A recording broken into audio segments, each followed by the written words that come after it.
नमस्कार दोस्तों, स्वागत है आपका इस सीरीज़ में जिसको हम कहते हैं थिंक स्ट्रेट। और आज के चैप्टर का नाम बहुत ही अलग है। इसका नाम है बी अनकन्वेंशनल। बी अनकन्वेंशनल, बनिए अपरंपरागत। देखिए ये जो हाथ है आपका, ये हाथ देख के दिखाइए सब लोग। ये तो लाइफ लाइन है ये वाली। नहीं जुड़ी है ना? आप देखिए, दिखाई दीदी। नहीं, आपकी जुड़ी हुई है। आपका ये दोनों लाइन जुड़ा है कि अलग अलग है? जुड़ा है। तुम्हारा शीश का जुड़ा है, गरिमा का खुला है, अनुज का खुला है और तुम्हारा जुड़ा है। नहीं, हाँ इसका एम तो लिखा है, लेकिन ये जो लाइन है ऊपर वाली देखो, ये खुली है। दीदी की जुड़ी हुई है, दीदी की शीश की और उनकी श्रवण की जुड़ी हुई है। मेरी, गरिमा की और अनुज की खुली हुई है। ज़्यादा खुश मत होइए। जो भी आदमी ट्रेडिशनल तरीके से सोचता है, जिन्होंने कहती है ये बंद होगा। और जो भी आदमी अनकन्वेंशनल तरीके से सोचता है उसका कहते हैं खुला होगा। अनकन्वेंशनल मतलब जैसा लोग सोचते हैं वैसा आप नहीं सोचते। आप एक तरह से समाज के अगेंस्ट में सोचते हैं, लेकिन कोई रूल नहीं है। बहुत से समझदार लोगों का ये बंद रहता है और बहुत से बेवकूफ़ों का ये खुला होता है। हाँ बेटा देखो, आप डिवाइन फ्रैगमेंट हाथ के भरोसे नहीं जीता रहे, वो जिंदा है बिना हाथ के भी। कैसे पहचान पाते हैं? जैसे ये लाइन आपको कैसे मालूम? क्या दिक्कत होगी मुझे? मुझे ब्रेन की दिक्कत है कि सांस की? हाँ, एक सिम्टम है सांस का, ठीक हो सकता है। सिम्टम पता चल जाता है। सिम्टम क्या होता है? साइंस होता है। आपने कैसे कहा कि खांसी से क्या लंग्स के बारे में पता चल जाता है? बॉडी के अलग अलग पार्ट्स हैं और उसी में से सिम्टम्स आते हैं। इसके बारे में बहुत खुश नहीं होना चाहिए। अरे मेरे हाथ में जुड़ा हुआ है, ये कोई आपको लॉटरी नहीं लग गई। कर्म तो आपको तब भी करना पड़ेगा। अगर इसमें आपको सब कुछ लिखा है कि आपको 100 करोड़ रुपए मिलेंगे, तब भी आपको कर्म करना पड़ेगा। भूख लगेगी तो खाना खाना पड़ेगा। जिसके हाथ में हो वो भी कैसे भी तो खाता ही है। नहीं, एक चीज़ समझिए, यहाँ पर अगर हाथ खुला है या बंद है, इसका मतलब ये नहीं कि आपकी लाइफ में सब कुछ गारंटीड है। आपको कर्म करना पड़ेगा बेटा। किसी को खांसी आती है तो क्या मर जाएगा वो? क्योंकि जो आदमी का ये जुड़ा होता है वो कन्वेंशनल होगा, जिसका एक खुला होगा वो अनकन्वेंशनल होगा, ऐसा माना जाता है ज़ुनोगा में। इस ज़ुनोगा में हाथ के बारे में लिखा है, पामिस्ट्री के बारे में लिखा है। नहीं पढ़ा आप लोगों ने? चलो बाद में पढ़ाऊंगा। खैर, अनकन्वेंशनल मतलब, मान लो मैं पहले कन्वेंशनल था। शुरू में जब मैं इलाहाबाद में रहता था तो पिताजी जो बोलते थे चुपचाप मैं उसको फॉलो करता था। वो बोले शादी करना है, हाँ शादी करना है, दहेज भी लेना है, भाई आपकी मर्जी, आप पापा हैं, जो आप ठीक लगे वो करें। और ज़ुनोगा आने के बाद क्या हो गया? मैं अनकन्वेंशनल हो गया। उन्होंने कहा था दहेज लेना है, मैंने कहा नहीं लूँगा। उन्होंने कहा तुम्हें डॉक्टर बनना है, मैंने कहा नहीं डॉक्टर नहीं बनूंगा, मैं कुछ और बनूंगा। जो कन्वेंशन कहता है, जो नॉर्मली लोग कहते हैं, सब लोग मानते हैं, वही आप जब माने तो उसको बोलते हैं कन्वेंशनल। हाँ, ट्रेडिशनल या तो कन्वेंशनल। और जब आप परंपरा के अगेंस्ट जाते हैं तो उसको बोला जाता है unconventional.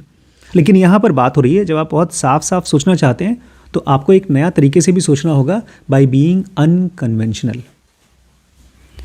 I have grown to hate conventional thinking not because I want to be different but because conventional thinking gives you conventional results। हमारे ऑथर कहते हैं कि मैं conventional thinking को, मतलब जो भी लोग हमारे बड़े बूढ़े बोल के गए हैं, कन्वेंशनल मतलब जो ट्रेडिशनल, हाँ जो पुरानी थॉट्स है, जो सबके सब मानते हैं, उस चीज़ को मुझे मैं बिल्कुल नहीं पसंद करता। आई हेट इट, हमारे ऑथर कहते हैं। क्यों? इसलिए नहीं क्योंकि मैं लोगों से अलग होना चाहता हूँ ना, इसलिए क्योंकि जब आप कन्वेंशनल तरीके से सोचते हैं तो आपको कन्वेंशनल रिजल्ट मिलते हैं। अब मान लीजिए मैं उसी तरीके से सोचूं जैसे पूरा यूपी सोचता है, नॉर्दर्न यूपी सोचता है दहेज लेना चाहिए, तो क्या रिजल्ट आएगा? वही लाइफ होगी जो बाकियों की है। मैं अलग रिजल्ट चाहता हूं तो मुझे अलग रिजल्ट के लिए अलग कुछ सोचना पड़ेगा। मान लीजिए यहाँ पर सारे डॉक्टर्स केवल जो किताबें हमको लिखी जाती हैं MBBS की वो पढ़ते हैं, और मैं चाहता हूँ कि कुछ और बड़ा करूँ, तो वही किताबें पढ़ के मुझे तो वही रिजल्ट मिलेगा। डॉक्टरी ही पढ़ेंगे, दवाई ही सीखेंगे, बीमारी ही सीखेंगे। अगर मैं चाहता हूँ फाइनेंस के बारे में समझना, तो ये किताबें नहीं काम करेंगी। ऐसे ही जब आप कुछ नया रिजल्ट चाहते हैं तो पुराने तरीके से सोचकर फ़ायदा नहीं होगा।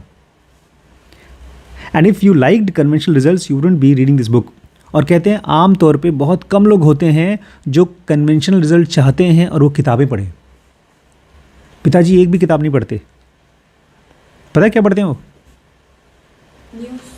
न्यूज़ पढ़ते हैं और ढेर सारे ऐसे वीडियोस देखते हैं और शेयर करते हैं जो उनकी बिलीफ को और मजबूत करे। हिंदुइज्म से रिलेटेड जो है, मुस्लिम ख़राब हैं, हिंदू अच्छे हैं, ये चीज़ एक कन्वेंशनल थॉट है, बहुत पुरानी थॉट है। वही वीडियोज़ वो पढ़ पढ़ के सुनाते हैं, हम लोग को शेयर करते हैं। उनका ये मानना है कि मुस्लिम ख़राब होते हैं। अगर मैं उनसे पूछूं कि वो इंसान से बात करके डिसाइड करेंगे वो ख़राब है कि अच्छा, बोलते हैं मोटे मोटे में सारे मुस्लिम ख़राब होते हैं। फिर उसके पीछे लॉजिक देना शुरू कर देंगे। तो ये एक कन्वेंशनल थिंकिंग है। मेरे एक्सपीरियंस में ऐसा नहीं है। मैं आफ्ताब को जानता हूँ, फैज़ को जानता हूँ, ऐमन को जानता हूँ, दिलशाद को जानता हूँ, यहाँ पर बच्ची है उधर नाज को जानता हूँ, फिरदौस को जानता हूँ। ये सब के सब बहुत अच्छे बच्चे हैं। ये मुस्लिम है फिर भी। और वहीं पर हमारे यहाँ कुछ ऐसे भी बच्चे हैं जो हिंदू होने के बावजूद बड़े बदतमीज़ हैं। तो ये चीज़ अगर मैं उनको कन्विंस करूं, पिताजी को, तो मैं कन्विंस नहीं कर पाऊंगा क्योंकि वो कन्वेंशनल थिंकर हैं। Let's examine decision making for a second. चलिए थोड़ा सा कुछ सेकेंड के लिए अपने माइंड का डिसीजन मेकिंग को समझने की कोशिश करते हैं। The most conventional method for decision making is to create a pros and cons list. लोग जब कोई सही डिसीजन लेना चाहते हैं ना, तो एक बहुत पुराने ज़माने में एक तरीका था, उसको बोलते हैं प्रॉस एंड कॉन्स। हाँ, कोई डिसीजन लेना है, मान लो मुझे एक ज़मीन खरीदनी है, एक गाड़ी खरीदनी है, तो उसके फ़ायदे क्या हैं और उसके नुकसान क्या हैं, इसको कागज़ पे लिखो। अब मान लीजिए मुझे एक स्कूटी खरीदनी है, बाइक खरीदनी है, और कौन सी कंपनी का ख़रीदना है, तो मैं दोनों बाइक जो मिल रही हैं उसके प्रॉस लिखूंगा, मतलब उसके फ़ायदे क्या हैं। एक का है कि भाई बिजली वाली है, एक का है कि वो पेट्रोल से चलती है, एक का है कि तेज़ी चलती है, एक है कि धीमी चलती है, एक है कि सस्ता है, एक है कि महंगा है। ऐसे प्रॉस एंड कॉन्स लिखा जाता है। ये तरीका बेंजामिन फ्रैंकलिन ने 1772 में खोजा था, प्रॉस एंड कॉन्स का। And today we create these lists all the time. What are the pros and cons of. जब भी कोई आदमी कोई बड़ा डिसीजन लेता है, जैसे मुझे जब नौकरी छोड़ना था तो मैं बहुत परेशान था। हाँ, नौकरी छोड़ना था तो मैं सोचा नौकरी छोड़ूंगा तो क्या अपना बिजनेस चालू होगा। नौकरी छोड़ूंगा तो प्रॉस क्या है, फ़ायदे क्या हैं, टाइम मिलेगा, अपना काम चालू कर पाऊंगा। नुकसान क्या है, सैलरी गई और घर तो खैर चला गया था। ऐसे ही प्रॉस एंड कॉन्स, जब भी आप कोई बड़ा डिसीजन लेते हैं तो उसके लिए आपको सोचना पड़ता है। जब आपका ब्रेकअप होता है, तब जब आपको कोई नई नौकरी मिलती है, जैसे हम जब लखीमपुर आए तो हम एक बहुत बड़े शहर से आए थे और मुझे लगता है कि एक बड़ी चीज़ मैंने मिस कर दी थी। वहाँ पर मेरे डायरेक्ट बॉस थे राजू वेंकटरमन, जो मेरी तरह से आइडियल थे। उनको देख करके मैं बहुत कुछ सीखता था। लेकिन वहाँ से हम लोग जब यहाँ शिफ्ट हुए तो मेरा कौन था वहाँ से हटने का, मतलब प्रॉस एंड कॉन्स में जो नुकसान हुआ वो तो राजू वेंकटरमन चले गए। लेकिन यहाँ आने के बाद जो हमारा फ़ायदा था वो ये था कि श्रीश हमारे पास आ गए। उसके पहले श्रीश हमारे पास थे ही नहीं, खाली हम और वहाँ रिम्पी थे। और रोज़ लड़ाई होती थी रिम्पी की मेरी, रोज़, कि मेरा बेटा तुमने छोड़ दिया, वहाँ छोड़ दिया, ये कर दिया, वो कर दिया। तो उस चक्कर में मेरा कम से कम यहाँ आने के बाद मेरा नुकसान एक फ़ायदा हो गया, लड़ाई ख़त्म हो गई। तो सच पूछिए तो मैं प्रॉस एंड कॉन्स नहीं करता, मैंने कभी नहीं किया। लोग करते हैं। इनफैक्ट जो लोग बड़ी बड़ी कंपनीज़ में कंसल्टेंट होते हैं, जैसे आपके वो गोपाल, वो टाटा के लिए काम करते हैं और वो दूसरी कंपनीज़ में जाकर के स्ट्रैटेजीज़ को प्रॉस एंड कॉन्स देखते हैं कि हमको यहाँ ज़मीन लेना चाहिए कि नहीं, ये होटल ख़रीदना चाहिए कि नहीं ख़रीदना चाहिए। बड़ी बड़ी कंपनी के लिए करते हैं। मैंने कभी नहीं किया और हमारे ऑथर ने भी कभी नहीं किया। बोलते शुरू में करता था लेकिन उसके बाद फालतू लगा मुझे। It is always the same, it's not useful. The same is true for quitting the job you hate. The pros is that you are free from the bad job. The con is that there's lots of uncertainty. अब एक example लेते हैं, बोलते हैं अगर आप किसी confusion में हैं, बहुत ज़्यादा कन्फ्यूज्ड हैं और आप उसकी अच्छाई बुराई लिख लीजिए तो आपको कोई क्लैरिटी आती नहीं। मेरे साथ यही हुआ था। मैं और रिम्पी दोनों गए थे, कहाँ गए थे, जॉब छोड़ दी थी चंदन की। हम दोनों चले गए हिसार, वहाँ नौकरी ज्वाइन की और 1 महीने के अंदर हम लोग को मालूम पड़ा कि हमारा टैक्स कटेगा ऑलमोस्ट आधा, जितना सैलरी पाएंगे आधा कट जाएगा। वहाँ रहने का पैसा, ये चीज़ पहले नहीं बताया था उन्होंने। टैक्स के अंदर ही काट लेंगे? नहीं, टैक्स तो कटेगा, 33% का स्लैब था, वो तो कटेगा। उसके अलावा रहने का, खाने पीने का और पार्किंग का, ऐसे करते करते ढेर सारा पैसा हमारा कटने वाला था। और जितनी हमको सैलरी यहाँ बचती थी उससे भी कम बचती वहाँ। प्लस यहाँ पर हमारे पास टाइम था, सुबह 9 से लेकर के शाम को 7 बजे तक दोनों हस्बैंड वाइफ काम करते थे और वहाँ की नौकरी थी 24 घंटे की। वहाँ की बात है कि जब हम हिसार, सब सामान लेके हाँ। लेकिन वहाँ पर और बड़ी बड़ी मशीनें थी, हम लोग नई CT स्कैन और MRI के बारे में सीख सकते थे। और उस समय में बहुत कंफ्यूज था मैं और रिम्पी दोनों। 1 महीने के अंदर हमने पूरा सामान पैक करके गाड़ी में वहाँ गए और वहाँ सोचते रहे, समझ में नहीं आया। तो वहाँ पर एक आदमी मुझे मिला, एक डॉक्टर था। उसने कहा एक काम करिए, आप चले जाइए जयपुर, और वहाँ पर एक पंडित जी हैं जो भविष्य बताते हैं। मैं लिटरली ट्रेन पकड़ के उनके पास पहुँचा पूछने के लिए कि बताइए मैं क्या करूं। तो उन्होंने देखा, मेरा नाम पूछा, डेट ऑफ बर्थ पूछा, और उसने बताया था कि ये पंडित जी वो हैं जिन्होंने 2014 के पहले ये चीज़ भविष्यवाणी कर दी थी कि नरेंद्र मोदी PM बनेंगे, और उन्होंने बाद में फिर से अनाउंस किया था कि फिर से PM बनेंगे, 2 बार PM बनेंगे। 2 बार हुआ भी। मुझे लगा ये आदमी बहुत जानता है भविष्य।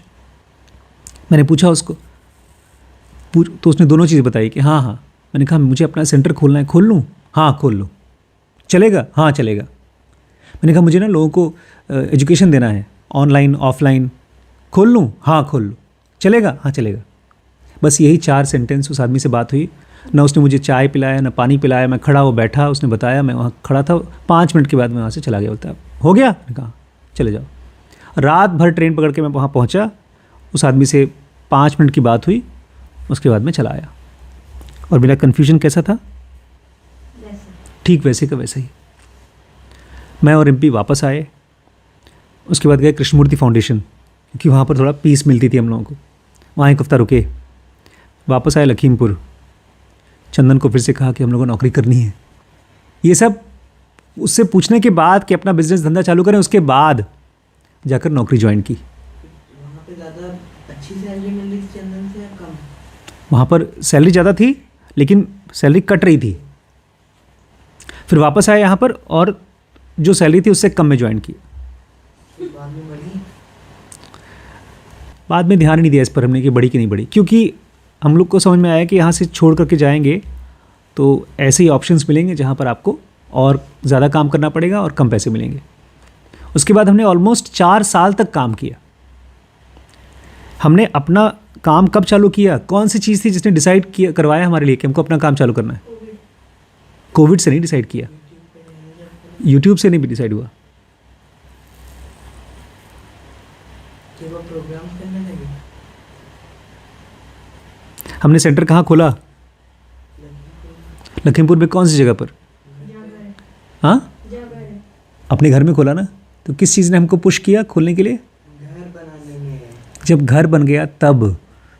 इसके पहले अगर मुझे अपना सेंटर खोलना होता तो मेन रोड पे कोई दुकान किराए पर लेनी पड़ती।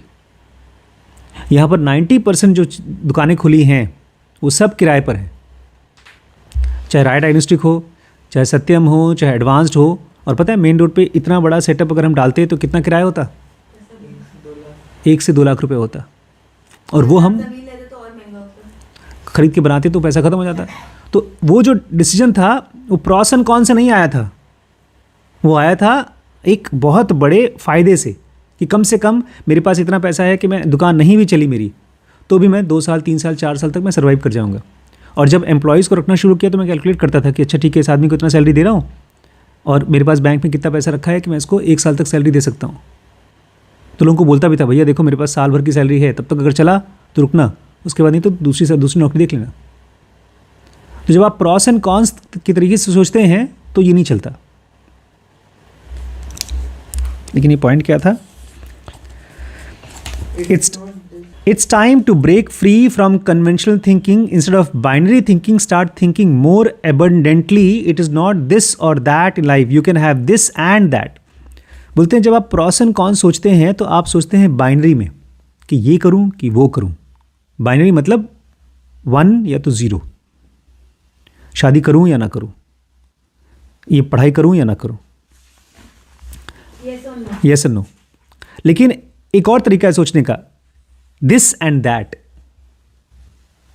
मतलब ये और वो दोनों, ये भी करूं और वो भी करूं। एबंडेंटली मतलब जहां पर आप लिमिटेड तरीके से नहीं सोचते हो कि मुझे खाली यही मिलना चाहिए, खाली यही मिल सकता है। आप अपने आप को बोलते हो मुझे सब कुछ मिल सकता है। हाँ, ये थोड़ा मुश्किल चैप्टर है, मैं आपको समझाने की कोशिश करता हूँ। I always thought I had to either quit my business और टेक अ जॉब। ऑथर बोलते हैं मुझे हमेशा पहले लगता था कि या तो मैं अपना नौकरी करूं या तो मैं छोड़ूंगा तभी तो बिजनेस कर पाऊंगा। Also many of my friends think you should quit your job to start a business. और जब मैं चंदन में था तो एक आदमी ने मुझसे कहा था कि आपको अगर बिजनेस करना है तो आपको नौकरी छोड़नी पड़ेगी। उसने साफ साफ ये चीज़ कही थी, बहुत बड़ा बिजनेसमैन था, लेकिन मेरे को हिम्मत नहीं थी छोड़ने की। Whoever said these things? When my business wasn't growing a few years ago, I just took a job at a large IT research firm. जैसे उन्होंने किया वैसे मैंने भी किया था। मैंने नौकरी छोड़ दी थी एक बार चंदन से पहले, ऑलमोस्ट 6 महीने के लिए। और मैं और रिम्पी वहाँ गए थे गाज़ियाबाद, क्योंकि वहाँ पर बब्बू मेरा छोटा भाई रहता था। तो NTPC से बाहर गाज़ियाबाद में हमने एक घर लिया किराए पर, और वहाँ पर हमने एक फ्रेंचाइज़ खरीदा ट्यूशन की, कोचिंग की, और वहाँ पर 6 महीने ट्राई किया हमने कोचिंग स्टार्ट करने के लिए सब कुछ इंतज़ाम किया, लेकिन कोई स्टूडेंट आया ही नहीं, एडमिट ही नहीं हुआ। नहीं, उससे भी पहले वो जगह ही नहीं मिली जहाँ पर हमको कोचिंग सेंटर खोलना था। जो घर लिया था वो तो रहने के लिए लिया था, और मेन रोड पे कोचिंग का सेंटर डालना था। नहीं, मोदी नगर में देख रहे थे हम लोग, क्योंकि मोदी नगर में मम्मी रहती और वहाँ पर मम्मी पापा रहते तो शीश की देखभाल कर सकते थे, लेकिन वो कभी जगह ही नहीं मिली हमको। और इस जगह न मिलना में 6 महीने बीत गए। तो जो भी हमारे पास सेविंग्स थी वो ख़त्म हो गई। तो जो भी हमारे पास फर्नीचर था उसको गाड़ी में डाला और आगे बब्बू के पास, अपने भाई के पास। और वहाँ से फिर हमने क्या किया, नौकरी खोजना शुरू कर दिया। नौकरी थी उसको छोड़ा, 6 महीने के लिए बिज़नेस ट्राई किया, नहीं चला, फिर वापस अपने घर पे आके नौकरी खोजना शुरू कर दिया। I did both things. I ran my business in the evening and weekends and sometimes during the day, and also rest of my time I did my work for the firm. Lakhimpur में आने के बाद मैंने या तो नौकरी या तो बिजनेस नहीं किया, मैंने दोनों किया। दिन में नौकरी, शाम को अपना काम। इसने भी ये लड़के ने किया। मैंने अपने आप को बताना शुरू कर दिया, नौकरी नहीं है, नौकरी मेरा ATM है। ATM समझते हैं, जहाँ से पैसा निकलता है। तो अगर मुझे अपने धंधे के लिए, अपने बिजनेस के लिए पैसा चाहिए, काम कर लो और पैसा डाल दो। मुझे मोबाइल चाहिए था, कैमरा चाहिए था, किताबें चाहिए थी अपने काम को करने के लिए, तो उसके पैसे कहाँ से आ रहे थे? नौकरी से। तो मैं खाली नौकरी करूँ या धंधा करूँ? नहीं, वो नहीं, दोनों चीज़। I did my work for the firm. Also, you start a business while you still have a job. That is what I mean when I talk about thinking outside the box. और इसी को कहते हैं outside the box सोचना। 90% लोग यही बोलते हैं कि या तो ये या तो वो। आप ये देखो कि कैसे आप सब कुछ कर सकते हो, जो आप चाहते हो वो भी करो और जो आपकी ज़रूरत है वो भी करो। We always limit ourselves by narrow and conventional thinking. Author कहते हैं हमारा दिमाग केवल एक ही ढर्रे में सोचता है, वो बाहर सोच ही नहीं पाता, ढर्रे में सोचता है। ढर्रे में मतलब एक हमारे यहाँ आंटी काम करती थी, खाना बनाती थी, बूढ़ी औरत 60 प्लस होगी, नहीं, अम्मा मुझे बहुत प्यार से पराठा खिलाती थी, बहुत प्यार से। जब भी वो मेरे लिए खाना बनाती थी बहुत प्यार से बनाती थी। लेकिन जब उनकी बेटी की शादी हुई है तो उस बेचारी ने ढेर सारा अपना जो भी कमाया हुआ पैसा था दहेज में दे दिया। मैं उनको समझाता था कि दहेज की ज़रूरत नहीं है, अच्छा लड़का बिना दहेज के भी मिल जाता है, लेकिन वो छोड़ ही नहीं पाई। क्यों? क्योंकि ये कन्वेंशनल थिंकिंग है। कन्वेंशनल थिंकिंग मतलब जैसे 100 लोग सोचते हैं वैसे आप सोचें।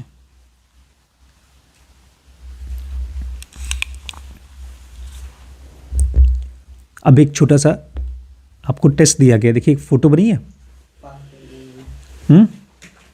अब इस फोटो में एक आदमी बना हुआ है एक बॉक्स के अंदर।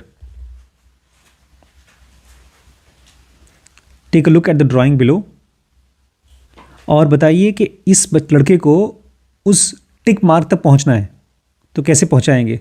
ये जो लड़का बना है छोटा सा, इसको उधर पहुंचाना है जहां पर राइट टिक बना हुआ है, तो कैसे पहुंचाएंगे आप? राइट टिक नहीं, पहले तो इसमें जाएगा वो। ये बाहर निकालना है। ये जो देखिए यहाँ तक पहुंचना है उसको, और ये लड़का यहाँ बैठा हुआ है। हाँ देखिए, तो ये कहाँ से कहाँ? नीचे से होके जाएगा। नीचे से डायरेक्ट बाहर का रास्ता कहीं से भी चला जाएगा, वो ऊपर से भी जा सकता है। एक जगह बताइए, कहीं से भी नहीं, एक जगह बताइए कहाँ से आप ले जाएंगे उसको। तो ऊपर से भी जगह है, इसको कहाँ ले जाएंगे? अंदर ले जाएंगे कि बाहर ले जाएंगे? नहीं जाएगा, बाहर जाएगा। बाहर से जा रहा है। पक्का? 90% लोग पहले इसको अंदर भेजेंगे और पहले 2-3 बार, एक बार धक्का यहाँ दिलाएंगे फिर यहाँ दिलाएंगे, पहले जा रहा है। मैं पहले अंदर भेजा था। क्योंकि हम लोग कन्वेंशनल थिंकर हैं। जो भी हमारी आंख के सामने दिखाई देता है हम वही करते हैं। जो भी आपको लगता है आप कन्वेंशनल थिंकर नहीं है, आप वो खाएंगी जो आपका मुंह कहेगा, आप वो कपड़ा पहनेंगी जो इंस्टाग्राम कहेगा। आपको लगता होगा आप अनकन्वेंशनल थिंकर हैं, लेकिन आप अलग कन्वेंशन से सोचती हैं। आप कहती हैं मुझे इंडिपेंडेंस चाहिए। क्या बड़ी मम्मी इंडिपेंडेंट हैं? ऑलरेडी इंडिपेंडेंट वुमन है ही।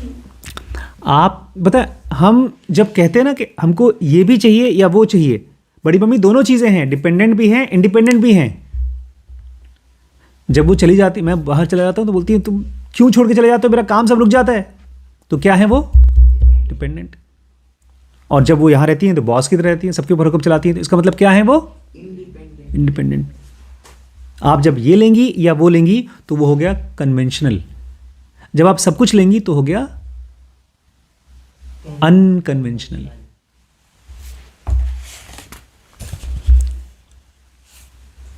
When you stop doing things the way they are done, you will start doing things how you get it done. जब आप चीज़ों को वैसे नहीं करेंगी जैसे किया जाता है, आपके आसपास के लोग बोलेंगे इसको ऐसे ही किया जाता है, ऐसे ही करो। आप लोग हंसते हैं जब मैं किसी मीठे को किसी सब्जी में डाल देता हूँ, अरे बड़े पापा ऐसे कैसे कर रहे हो आप। मैं सब कुछ मिक्स करके खाता हूँ, सुबह सुबह अनार डाल दूंगा मैं दलिया में, देखा है ना मेरे खाने को, आप हंसते भी हो उस पर। तो इस तरह का वो अनकन्वेंशन है। आप जब चीज़ों को वैसे करने से रोकोगे जैसा वो किया जाता है, तब आप वैसे करोगे जैसे वो होगा। For a change. किसी नए तरीके से करो। नया तरीका मतलब जो पुराना सोचा गया है उसको आप छोड़ दो, नए तरीके से करो। स्टीव जॉब्स, जैसे शादी का है, बड़ी मम्मी और पापा जी लोग तो कुछ और ही बोल रहे हैं। फिर जब मैं इस चीज़ पे ऑब्जेक्शन करती हूँ तो बात ये होती है कि ऐसे ही होता है, ये पहले से होता आ रहा है तो ऐसा होगा ही। देखो बेटा, आप एक तो कन्वेंशनल लड़कियां वो होती हैं जो बोलती हैं चुपचाप जैसे पापा मम्मी कहेंगे वैसे हम शादी कर लेंगे, वो तो हो गया कन्वेंशन। शहर की लड़कियां बोलती हैं मैं वैसे शादी नहीं करूँगी जैसे पापा मम्मी कहते हैं, उनका अलग कन्वेंशन है। मैं तो अपने हिसाब से करूँगी, लव मैरिज करूँगी। एक कन्वेंशन है कि हम गाँव के हिसाब से करेंगे, एक कन्वेंशन है कि हम शहर के हिसाब से करेंगे। रियल मैं आपको हमेशा वही कहता हूँ जो मैं अपने लिए करता हूँ, कि जिस आदमी से शादी कर रहे हो वो हिंदू है कि मुस्लिम है कि ब्राह्मण है, उससे ज़्यादा इंपॉर्टेंट वो आदमी है। उसके साथ डायलॉग करो, डिस्कशन करो। आपने एक आदमी की फ़ोटो देखी और आपने सीधे कह दिया ये तो घमंडी लग रहा है, ये कन्वेंशनल थिंकिंग है। आप उस आदमी से बात करते हो और एक बार में बात करके आपको लगता है कि ये आदमी बहुत चिपकू है, वो आपका बायस हो सकता है एक बार का। हमारे माइंड में जो पिक्चर बनी हुई है जब हम वही खोजते हैं तो वो है कन्वेंशनल थिंकिंग। माइंड को ओपन करके रखिए, जो भी चीज़ आप चाहते हैं और जो भी चीज़, देखो बड़ी मम्मी ने यही किया। बड़ी मम्मी चाहती थी कि मैं एक ऐसा लड़के से शादी करूं जो ब्राह्मण हो, और एक ऐसा लड़का जो मुझे, मेरे माँ बाप को परेशान न करे, ये ना बोले कि मुझे दहेज चाहिए, और उनको वैसा मिल गया। हम जैसा सोचते हैं वैसा मिल जाता है। पहले उसको ओपनली सोचें तो। हम खाली ये सोचते हैं नहीं नहीं ये हम नहीं करेंगे और ये हम नहीं करेंगे। क्या चीज़ चाहिए वो ओपन नहीं करते, और जो भी हमारे पास ऑप्शंस हैं उसको उसके साथ इन्वॉल्व होकर देखते नहीं हैं। जब आप पुराने तरीके से काम नहीं करेंगे तब आप वैसे काम करेंगे जैसे वो काम होगा। गुड़िया की शादी हुई, छोटी की शादी हुई, उसने अनकन्वेंशनल तरीके से कराई शादी अपनी। ये मत सोचो कि ये तो नहीं हो सकता, आप ये देखो कि अच्छा इसमें क्या है। Always ask what is there. ये बहुत मुश्किल चैप्टर समझाना, क्योंकि हम लोग का दिमाग 24 घंटे कन्वेंशनल थिंकिंग ही करता है। हम वही बातें बोलते हैं जो दूसरे बोलते हैं, हम वही चीज़ें पसंद करते हैं जो दूसरे पसंद करते हैं। मान लीजिए आपने ये कपड़ा पहना जो फैशनेबल कपड़ा है, लेकिन क्या ये अनकन्वेंशनल है? फैशन भी एक तरह का कन्वेंशन है। आप बड़ी मम्मी को बोलती हैं, अरे बड़ी मम्मी कैसे कपड़े पहनती हो, नेता लगती हो, है ना? लेकिन वो उनका अपना खोज है, उसमें वो कंफर्टेबल हैं। कन्वेंशन कहता है कि नहीं कपड़े एकदम टाइट होने चाहिए, कन्वेंशन कहता है कि औरत को ऐसा होना चाहिए। जब आप कन्वेंशनल नहीं होगे ना तब आप ओरिजिनल होगे, तब आप अपने हिसाब से होगे, वो आप होगे। हम लोग पढ़ रहे हैं ना कैसे रमण महर्षि अलग ही थे, साईं बाबा एकदम अलग थे, वो कन्वेंशनल नहीं थे। आप एक सिचुएशन को देखो और उसको रिस्पॉन्ड करो पूरी तरीके से, उसको स्टडी करो, उसमें इन्वॉल्व हो। हमारे डर होते हैं और वो डर हम सामने प्रोजेक्ट करते हैं। अगर मैं आपकी जगह हूं तो जो भी रिश्ते मेरे लिए आ रहे हैं मैं उन सब के साथ इन्वॉल्व होकर बात करूं, और उस प्रोसेस में मुझे अपना भी डर पता चलेगा। अगर मैंने बिजनेस ट्राई नहीं किया होता तो मैं कभी भी अपने डर को नहीं जानता। अभी एक चैप्टर पढ़ेंगे कि जितना सक्सेसफुल लोग हुए हैं वो दोनों चीज़ करते थे, वो खूब डरते थे और खूब ऑप्टिमिस्टिक थे। मतलब ऑप्टिमिस्टिक मतलब दोनों चीज़ें होती थी। ऐसा हो ही नहीं सकता कि आप जो सोच रहे हैं परफेक्टली वैसा ही सिचुएशन हो, उसमें कुछ कमियां होंगी जो आपको देख करके सॉल्व करनी पड़ेंगी। अनकन्वेंशनल थिंकिंग मतलब है कि भाई काम ऐसे नहीं हो रहा है तो ऐसे भी करो, वैसे भी करो, 100 तरीके से करो। ये बगल की प्लॉट लिया हमने, पता है क्यों नहीं बिक रही थी ये? क्योंकि इसमें पीपल का पेड़ आ रखा पीपल का पेड़ है, और पीपल के पेड़ की प्लॉट लोग क्यों नहीं लेते? है। लोग करने देंगे कंसेप्ट। धार्मिक चीज़ होता है, उसके ऊपर मानते हैं कि भगवान या भूत या प्रेत रहते हैं, बरम बाबा रहते हैं, और अगर आपने वो ले लिया तो आपके घर में भूत आ जाएगा। ये लोग मानते हैं, इसलिए सालों से ज़मीन पड़ी हुई है, नहीं बिक रही है। लोग ये मान चुके थे कि ये ज़मीन यहाँ पर मंदिर ही बनेगा, लेकिन वो मेरे कन्वेंशन के अगेंस्ट के। अभी मेरे बताने से आपको नहीं समझ में आएगा कि कहाँ पर कन्वेंशन है, कहाँ पर कन्वेंशन नहीं है। जब आप एक सिचुएशन में फंसेंगे फिर आपने आपसे पूछेंगे ठीक है लोग ऐसे सोचते हैं और क्या हो सकता है। कन्वेंशनल पेरेंट्स वो होते हैं जो अपने बच्चों को सुबह शाम डांटते हैं, उनको बोलते हैं होमवर्क करो, एग्जाम में अच्छे नंबर लाओ, वो कन्वेंशनल पेरेंट्स होते हैं। अनकन्वेंशनल पेरेंट्स वो होते हैं जो बोलते हैं यार मुझे पता नहीं कैसे पेरेंटिंग होती है, मुझे पढ़ना चाहिए, समझना चाहिए।